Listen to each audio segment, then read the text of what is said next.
without you knowing this concept, you might commit a grave mistake in the board exam.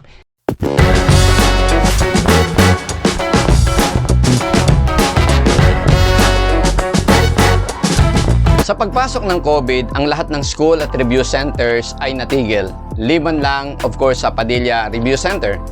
Ang lahat ay nag-migrate sa online. Iba-ibang pakulo, iba-ibang style. Ang mga estudyante sa pagpili, lalong nalito, lalong naguluhan. Pero para bigyan kayo ng mas clear idea on how we do it actual in our online review, we created this channel para nakikita nyo ano talaga ang mangyayari, paano namin ginagawa sa loob ng Padilla Review Center Online. All links are found below this video. But before we begin with our discussion today, please don't forget to visit and to also like our FB page, Padilla Review Center. Nasa baba po ang link. Subscribe na rin po kayo dito sa YouTube channel namin. Huwag niyong kalilimutang i-click ang notification bell, choose all, para lagi po kayong updated and notified sa lahat ng post namin. Para po sa inyong lahat ng nagre-review ito at nag-aaral ng engineering. Pati po yung mga BS Math, lahat po ng nagte-take ng Math. Pero hindi po limited sa Math. Buong Civil Engineering specifically ang didiscuss namin, kasama po yung ibang subjects sa ibang engineering, mga common subjects like mechanics and strength. So kung may mga request po kayo na problem, ipadala lang po dito sa YouTube channel namin, and then isya-shoutout po namin yung kung kanino nanggaling yung problem na yon, and hindi lang siya shoutout, isosolve po namin. Same calculator, same equation, but why is it that his result is different from his classmate? And worse, he was worried because his result is different from my result based from my discussion. So he asked me, why is it so? And he was worried, is his calculator not fake? Oh, no. That is what we're going to discuss today. An important thing about ShiftSolve. Without you knowing it, you might commit an error in the board exam that might cause your failure.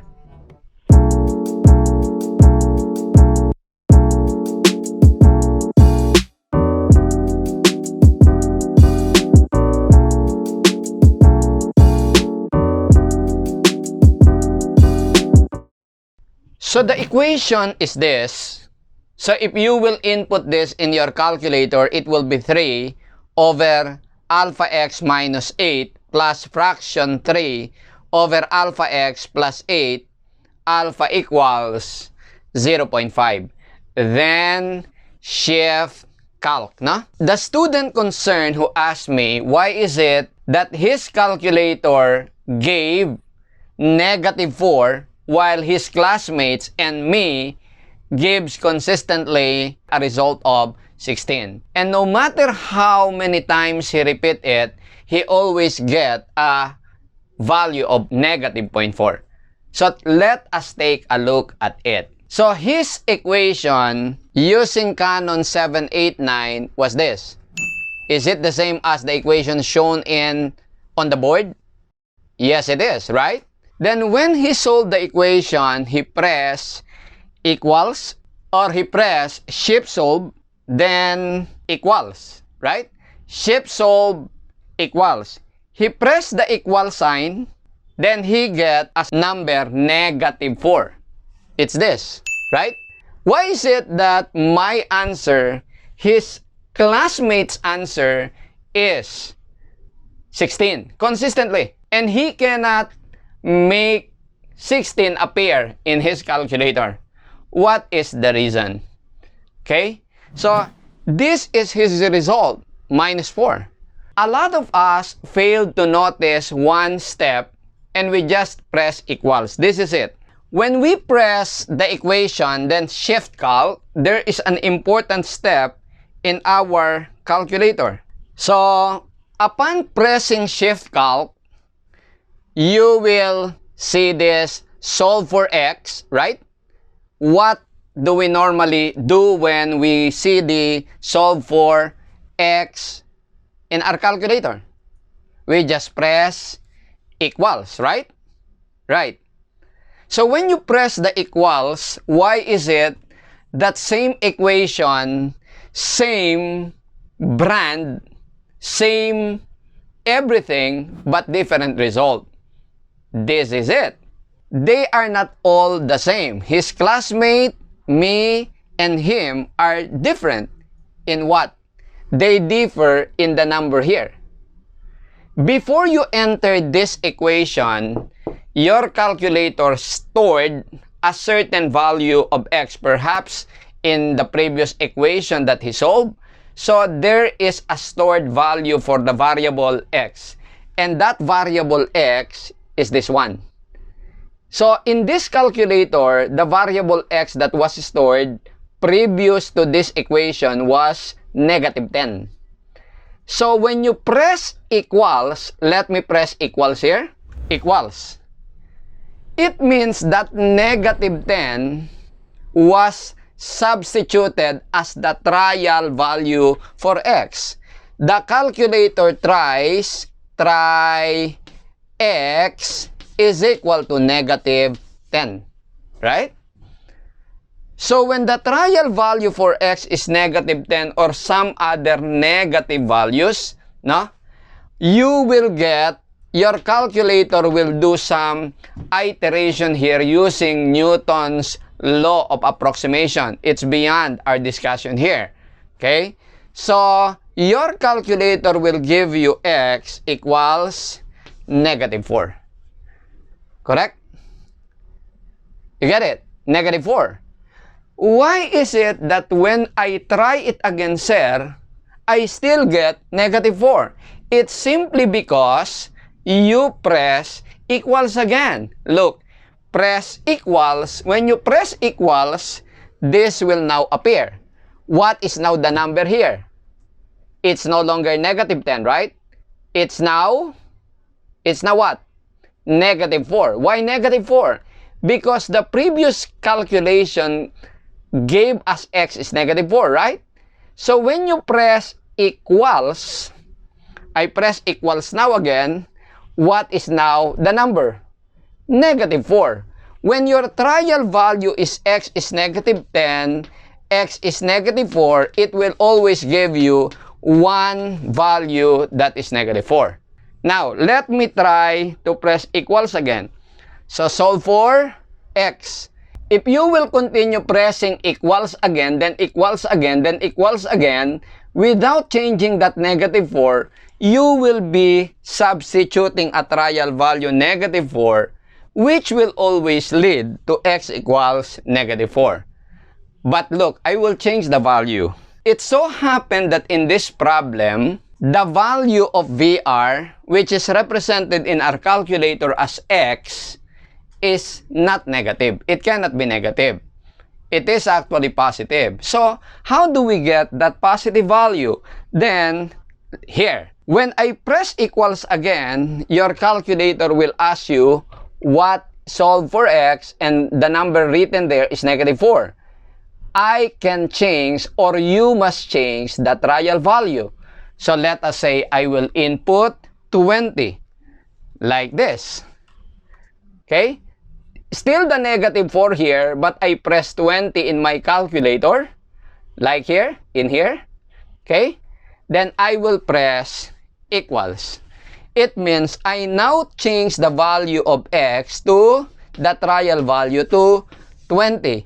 And calculator do some iteration or trial and error using Newton's law of approximation, and x here will be 16. That is now the acceptable value.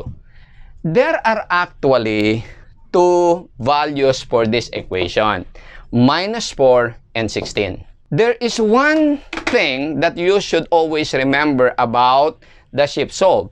Without you knowing this concept, you might commit a grave mistake in the board exam. If you will be talking of chess, it is called a blunder, a big mistake. A mistake that can cause you that problem, and worse, that can cause you that board exam. One problem, remember, can make you pass, can make you top, can make you fail. So every problem is important. So every step in the calculator is important. That's why I am offering a course in your calculator, because there are certain rules in your calculator, programming, algorithms that you should know. Because the programming of Canon F789 SGA, there are certain rules to follow, okay? There are certain equations that you cannot just input any way you want, and the calculator will give you the result that you desire. You must follow a certain pattern and sequence and input in order for it to give a correct answer. You follow? Now let me explain the concept. Whenever you are solving an equation using ShiftSolve, always remember the first theory of equation. And that theory, I covered this in the review. Theory of equation number 1. What is this? It says the number of roots, meaning values of x, satisfying the equation is equal to the degree of equation. Look here. This equation, if you simplify, multiplying everything by VR minus 8 times VR plus 8, what will be the result? Let me just rewrite it here. 3 over x, I will just write x, minus 8 plus 3 over x plus 8 is equal to 0.5. Let me multiply everything by x minus 8 and x plus 8. So this times this times this, x minus 8 will cancel. It will be 3x minus x plus 8 plus this times this, x plus 8 will cancel. It will give you 3x minus 8 is equal to 0.5 x minus 8 times x plus 8. What is x minus 8 times x plus 8? It's x squared minus 8 squared. Product of sum and difference is the difference of two squares, right? So when we simplify this, it will be 0.5 x squared. I will transfer this here. So it would be 0.5 x squared minus 8 squared minus 64 times 0.5. That is what? That is 32, right? Minus 32 move here, it would be plus 32. 0.5x squared move here, minus 0.5x squared, right? So I have here 3x plus 3 times x, that would be 6x. So 3 times 8 plus 3 times minus 8, 24 minus 24, they will cancel out, right? And this is going to be equal to 0. Dividing everything by negative 0.5, negative 0.5 over negative 0.5, you'll have here x squared. 6x divided by negative 0.5 minus 12x. 32 over negative 0.5 is negative 64 is equal to 0 over negative 0.5, 0. This is a quadratic equation. A quadratic equation, we know it, has two roots. Correct? If this is a cubic equation, third degree, it has 3 roots. You follow? Maliwanag? Okay, anyway, if you solve this quadratic equation using your calculator, mode 5, no? So, using mode 5, I'm using Canon 789, no? So, unknown, 2 unknowns, 3 unknowns, 4 unknowns. We just have 1 unknown. So, press the down key, okay? Press the down key so that the choice will be, the table will become different. Quadratic, cubic, quartic. It's quadratic. So, press 1, no? So, then, lalabas yung table ng A, B, C. What's your A? A is 1 equals, no? Then, what is your B? Negative 12 equals. What is your C? Negative 64 equals. Okay? Then, press equals again. Your first x, x1, will appear. And that is 16. You follow? Which is given by ShipSolve. Then press equals again. Your calculator will give you the x2, and that is equal to -4. Both -4 and 16 are the answer to this equation or to this row equation. Now, ang pinakatatandaan nyo, no, whenever you're solving an equation using ShipSolve, because it's really not convenient simplifying an equation if we can do it by ShipSolve. ShipSolve is most convenient.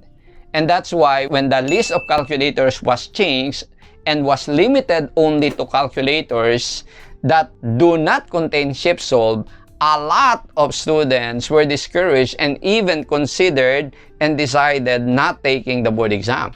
Okay? Maraming hindi nag-take noon, no?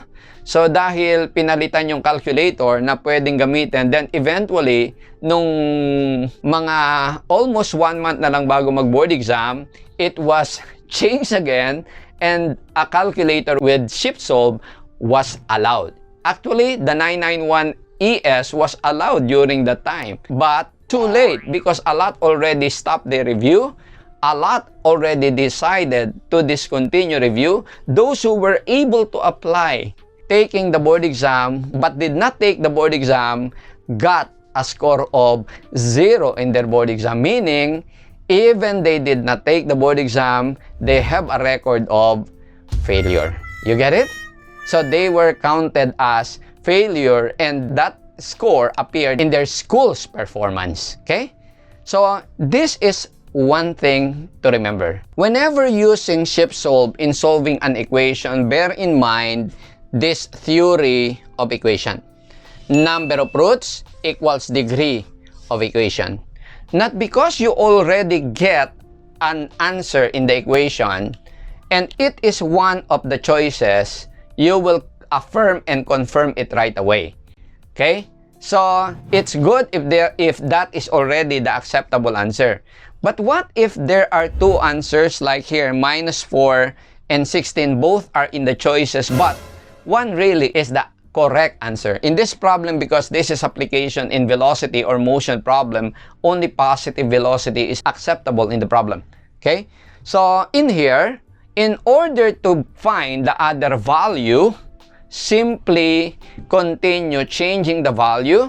For example, increase the first value by 10. If the first is -10, then change it to 0, then change it to 20, then 30, 40, 50, until you get a different result. There are other ways to find approximately the value, but meanwhile, in this situation, it's enough that I already discussed to you the danger of not knowing this concept in using ShipSolve.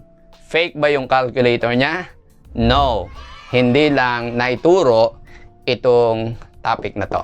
Okay? There are still things that you need to know about Canon in its programming which might give you a result that is you might think already acceptable, but they are not because your syntax was accepted by the calculator, but its process is not correct to expectation because the syntax actually was not blocked, but will make the program erroneous. By the way, inaanyayahan ko po kayo na mag-attend po ng intensive training namin, Calculator Tricks and Techniques and Learning to use the Canon 789 SGA para mas matuto po kayo ng malalim at mas malawak kung paano i-maximize yung power ng calculator nyo. Pwede rin nga po pala kayong umorder sa Lazada nitong libro na to. This is our best-selling now, Calculator Tricks and Techniques. Ito po ang kaunang-unahang libro na may ganitong title and ganitong klase ng libro na nakaka-copyright sa Philippine Copyright Office.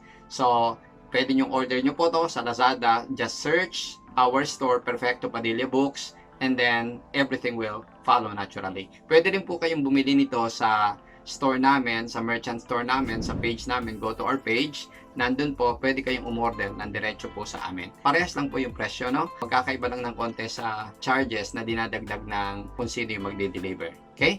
Yung training nga po pala, it's a 2.5 months intensive training, calculator tricks and techniques, and the use of Canon 789 SGA in 1,500 po ang tuition fee, 3 times a week po yung upload.